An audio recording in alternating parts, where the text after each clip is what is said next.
My friends, we are gathered here today not because the system failed us yesterday, but because it continues to fail us today in our homes, in our streets, in our schools, and in the silent corners of our lives where struggle hides behind dignity. And let me tell you something that every worker, every immigrant, every parent, every young person already knows: the system does not change on its own.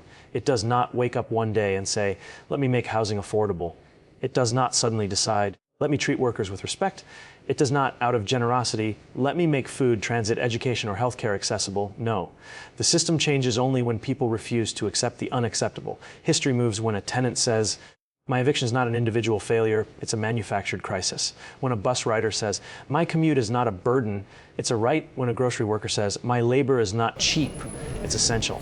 When a student says, my dreams are not negotiable, they are non-refundable. Systems respond only to pressure, and pressure is created by organized people, not polite requests. You see, every injustice we face today, every unaffordable rent, every underfunded school, every neighborhood abandoned by investment, exists because someone in power decided that your struggle was an acceptable cost for their convenience. But what they forget is this: we are more powerful than the systems built to contain us. We are the ones who clean the buildings, operate the trains, stock the shelves, cook the meals, care for the children, and keep the city alive. And when the people who make the city run decide to stand together, no system, no matter how ancient, how wealthy, or how politically insulated, can remain the same. My friends, change does not begin with billionaires. It does not begin with lobbyists. It does not begin with the people who benefit from things staying exactly as they are. Change begins with those who have been ignored, those who have been underestimated, those who have been told to wait their turn for far too long. And that means you, your neighbor, your community, your street, your store. You must understand that when we fight for rent control, for safe housing, for affordable food, for free transit, for dignified work, for a city where every child can dream, we aren't asking for charity. We are claiming what is ours: a future where human need outweighs corporate greed, a city shaped by the people who live in it, not the people who profit from it. So let this be the moment we draw a line. Let this be the moment we say, if the system won't change itself, then we will change it in our parks, in our unions, in our community meetings, in our marches, in our elections, and in every place where ordinary people decide to do extraordinary things. Because when people rise, really rise, the system's no choice but to fall. And when future generations ask how change began, they will not find the answer in some humble corporate office. They will find it in rooms like this one, with people like you who chose courage over comfort and action over silence. Remember this: the system doesn't change itself, people do. And the people are ready. Systems don't change without pressure. They don't evolve because someone in a distant office suddenly grows a conscience. They don't shift because they discover compassion. They shift because people, ordinary people, refuse to let things remain the way they are. When we say that pressure is necessary, we're not talking about anger without direction or noise without purpose. We're talking about the collective weight of people who decide that their lives, their dignity, and their future are too valuable to be negotiated away by the indifference of institutions. Think about how systems are built. They're not just laws on paper or buildings with marble floors. They are arrangements of power, deeply rooted, heavily defended, and meticulously maintained. Those who benefit from these arrangements have little incentive to change them. They've learned to thrive in the imbalance. They've mastered the art of making people believe that the status quo is natural, unavoidable, or simply too complicated to confront. But pressure disrupts that comfort. Pressure interrupts that illusion. It forces the system to acknowledge what it has ignored for years. Pressure starts in small, almost invisible moments. A tenant refusing to accept another rent hike. A worker questioning why essential labor is treated as disposable. A student challenging the idea that opportunity should depend on wealth. One act alone doesn't move mountains, but it loosens the soil beneath them. And when many acts converge, when voices align, what once seemed immovable begins to shift. Systems respond to pressure because pressure creates consequences. When communities organize, when workers unite, when voters mobilize, when neighborhoods speak with one voice, the people who hold institutional power are faced with a choice: change the policy or lose the authority that protects the policy. That's the silent negotiation beneath every movement in history. It's not the moral appeal alone that drives change. It's the unmistakable signal that people are no longer willing to subsidize their own oppression. Pressure is not chaos. It's clarity. It's the moment a community recognizes that their collective power is greater than the complacency of those who govern them. It's the understanding that justice doesn't trickle down. It is pushed upward by the hands of those who need it most. Without pressure, systems settle into their most comfortable shape. With pressure, they are forced to become accountable, responsive, and sometimes for the first time humane. Listen closely to the stories of transformation around the world. They all begin the same way, with people who were told their demands were unrealistic. People who were told to be patient. people who were told the system couldn't change because that's just the way things work. But those people knew something essential, that the world doesn't bend toward fairness unless human beings push, insist, and demand that it does. Pressure is not about confrontation alone, it is about vision, it is about believing that life can be different, and then acting like that belief deserves space in the real world. It is about refusing to let resignation become a habit. It is about insisting that the future should not be shaped exclusively by those who already hold power, but by those who live with the consequences of every political choice. Systems don't change because they want to. They change because people insist that they must. And every act of pressure, every organized effort, every collective step forward reminds the system that its legitimacy comes not from its authority, but from the people it claims to serve. People's struggles are a product of policy, not personal failure. Too often, society tells us that if someone is struggling, it must be because they didn't work hard enough, because they made the wrong choices, or because they somehow failed to measure up. That narrative is comforting to those who benefit from the system. It allows them to ignore the structures that produce inequality, and it shifts responsibility away from the people who design the rules and enforce them. But the reality is far more complex. Poverty, eviction, lack of access to healthcare, underfunded schools, unaffordable housing, and insufficient public services are not accidents or moral failings. They are the direct outcomes of policies that prioritize profit over people, efficiency over humanity, and convenience over justice. These struggles are built into the framework of society, designed in ways that make it nearly impossible for many to thrive. When we look closely at these policies, we see the choices that were made long before anyone found themselves in need. Tax codes that favor the wealthy, zoning laws that make affordable housing scarce, education funding tied to property taxes, labor protections that are weak or unenforced. These are not neutral. They are the results of intentional decisions by lawmakers and institutions, decisions that create winners and losers, decisions that entrench privilege while making survival a daily challenge for everyone else. Every hardship people face has a lineage in policy, a history of choices that shape the conditions in which they live. Struggle is rarely random, and it is almost never the result of personal failure. Consider housing, for example. When a family loses their home or pays more than half of their income in rent, it is easy for some to think they should have planned better. They should have worked harder. But this ignores the reality of the housing market, the lack of rent control, and the policies that allow landlords to raise rents without limit while offering little support for tenants. The problem is not the person who is struggling. It is the structure that puts them in that position in the first place. The same is true for education. Children are not failing because they are less capable or less motivated. They are failing because they attend schools that are chronically underfunded, overcrowded, and understaffed, a direct result of policy decisions that deprioritize certain communities. Even access to health care is a product of policy. When someone cannot afford treatment, medication, or preventative care, it is not a personal weakness. It is the consequence of a system that treats health as a commodity rather than a right. And when wages are too low to support a family, when transportation is unreliable, when grocery stores are scarce in certain neighborhoods, these are not individual mistakes. They are the results of economic and social systems that were designed to concentrate wealth and maintain power rather than distribute opportunity equitably. Understanding that struggles are the product of policy changes how we respond to them. It shifts the focus from blaming individuals to examining the structures that shape their lives. It reveals that the fight is not against the people who are suffering. It is against the systems that make suffering inevitable. It tells us that real change comes not from individual effort alone, but from collective action to rewrite the rules that govern how people live, work, and survive. By seeing struggle as systemic, we recognize the possibility of transformation. We see that solutions are within our reach if we organize, advocate, and demand policies that reflect human dignity rather than indifference. People's struggles are not moral failings. They are the result of design choices, legislative priorities, and institutional practices.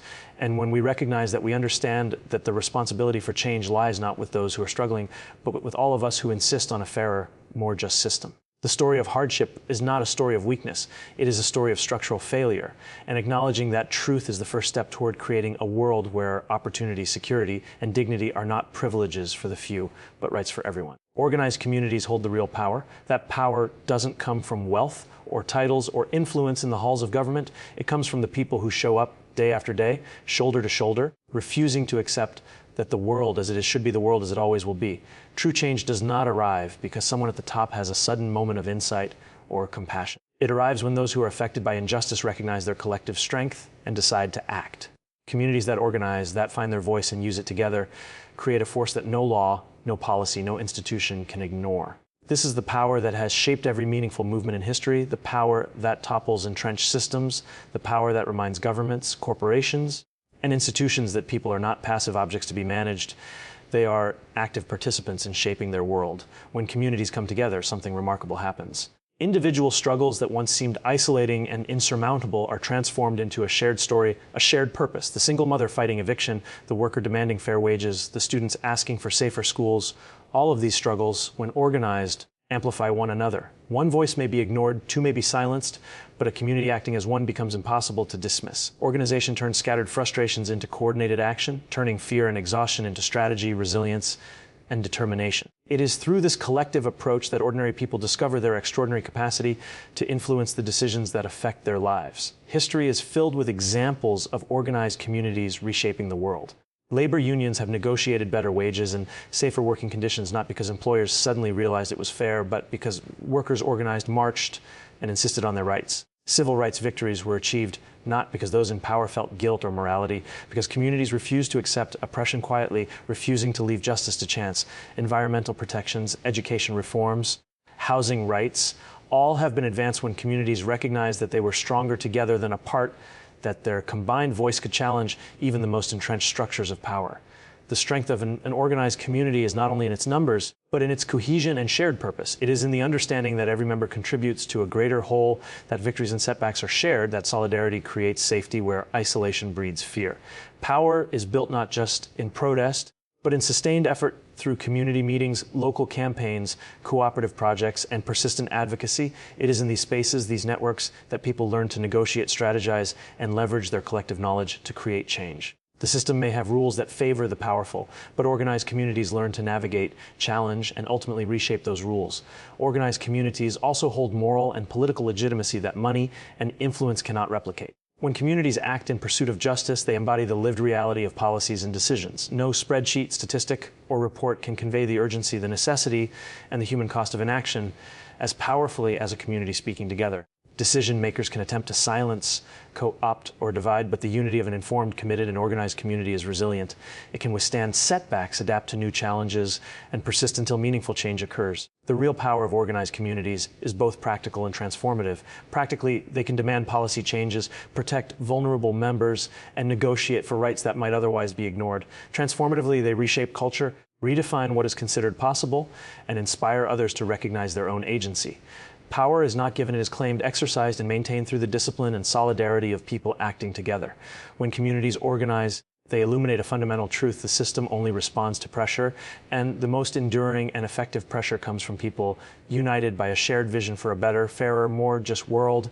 Change begins at the grassroots, not from the top. It is a simple truth, yet one that is often ignored by those who assume that solutions will trickle down from the offices of the powerful or the corridors of influence. Real, lasting transformation does not start with leaders in high places making speeches or drafting policies in isolation. It starts with people on the ground, in their neighborhoods, schools, workplaces, and communities who recognize that waiting for someone else to act is a luxury they cannot afford. It begins with those who see problems not as inevitable, but as challenges they are capable of confronting together with determination and creativity. Grassroots movements are the engines of progress because they carry with them the lived experiences of the people who know most intimately the cost of injustice, the gaps in services, and the barriers to opportunity.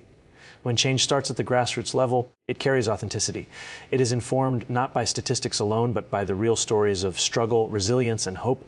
People at the community level understand the nuance and complexity of their own lives in a way that distant policymakers cannot. They know which solutions will actually work because they live with the consequences every day. Grassroots organizing transforms individual frustrations into collective action, turning despair into strategy and isolation into solidarity. Each meeting, each conversation, each effort to mobilize neighbors adds momentum, creating a network that is strong enough to influence policies, challenge injustices, and demand accountability from those in power. History is filled with examples of transformative change originating from ordinary people refusing to accept the status quo. Civil rights victories were not gifted from above. They were won by communities marching in the streets, organizing boycotts, holding meetings, and insisting on dignity and equality. Labor protections were not handed down by benevolent employers. They were secured by workers coming together, striking, negotiating, and insisting that their lives and labor be respected. Environmental protections, public health care initiatives, education reform, all of these achievements trace back to the sustained efforts of people who refuse to wait for permission to demand justice. These movements show that those closest to the problem are also closest to the solution. Grassroots action is not just about protest or vocal opposition. It is about creating alternative structures, building capacity, and empowering communities to participate in decision-making. It is about reclaiming power where it has been ceded and using that power to ensure that policies reflect the needs of real people, not just the interests of those at the top. When communities organize, they gain expertise, they develop leadership, and they foster networks that can withstand setbacks and persist through challenges. The cumulative effect of grassroots efforts is often underestimated, yet it is undeniable. Persistent local action can shift narratives, change laws, and alter the trajectory of entire cities, regions, and nations. Change that bubbles up from the grassroots is also more resilient. Because it is rooted in lived experience, it has a moral and social legitimacy that top-down directives often lack. People are invested not because someone told them to be, but because the outcomes affect their lives, families, and neighbors. Grassroots initiatives cultivate a sense of ownership, responsibility, and accountability that strengthens the social fabric, creating communities that are not passive recipients of change, but active participants in shaping it. These communities become the engine for broader societal transformation, demonstrating that sustainable change is built from the bottom up, with ordinary people exercising their collective power in extraordinary ways. Waiting for change to come from the top alone is a mistake that can cost lives, opportunities, and dignity. Systems are slow, institutions are cautious, and those in power often have little incentive to upset their own position. Real change requires those most affected to rise, organize, and act. Grassroots movements remind the system that it is accountable, that it cannot operate without the consent and participation of the people it claims to serve. They prove again and again that transformation is not a gift from above, but a responsibility claimed from below, a force cultivated in neighborhoods, streets, and homes, and carried forward by those who refuse to accept the world as it is. Change ultimately begins where life is lived most fully, in the hands of the people themselves.